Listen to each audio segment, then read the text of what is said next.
فرماتے ہیں متعلقہ حاصلات تعلم کے حوالوں کے ساتھ مشق، زبان شناسی اور لکھائی کے کچھ اہم پہلوؤں کی طرف۔ اب یہ سرگرمی ہے صفحہ نمبر 31 پر آخری کہ سبق میں موجود درج ذیل الفاظ کے معنی لغت میں سے دیکھ کر لکھیں۔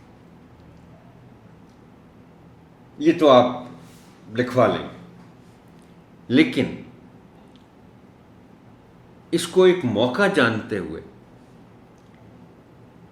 آپ سے میری گزارش یہ ہے محترم ٹیچر کہ میں چونکہ اب تک آپ کو بار بار یہ کہتا رہا ہوں کہ آپ ضرور لغت بینی کی عادت اپنائیں، اور میں یہ یقین کرتے ہوئے کہ آپ نے اب تک لغت بینی کی عادت کو اپنا لیا ہوگا، تو اس سرگرمی کے حوالے سے آپ طلباء کو بھی راغب کریں اور ان کو بتائیں کہ لغت بینی کے فوائد کیا ہیں۔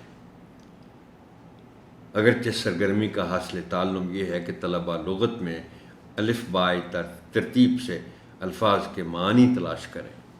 اب یہ کہنا میرے لیے بھی آسان ہے، شاید آپ کے لیے بھی آسان ہوگا بچوں کو یہ کہنا کہ آپ اپنی اپنی لغت خریدیں،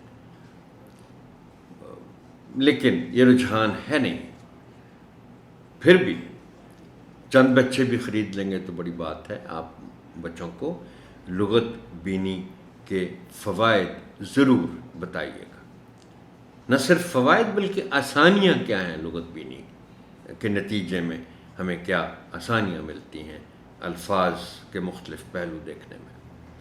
اگلی سرگرمی ہے کہ آپ نے بچوں سے کہنا ہے کہ ایک روزنامچہ لکھیں کہ اتوار انہوں نے کیسے گزارا۔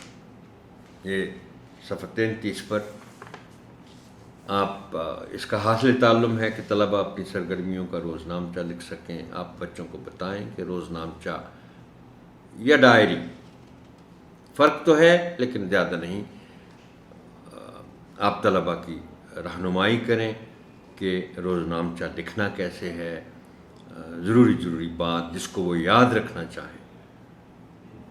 بعض اوقات یہ فیصلہ بھی کوئی کر سکتا ہے کہ میں روزانہ لکھوں گا کہ میں نے کیا کیا کیا۔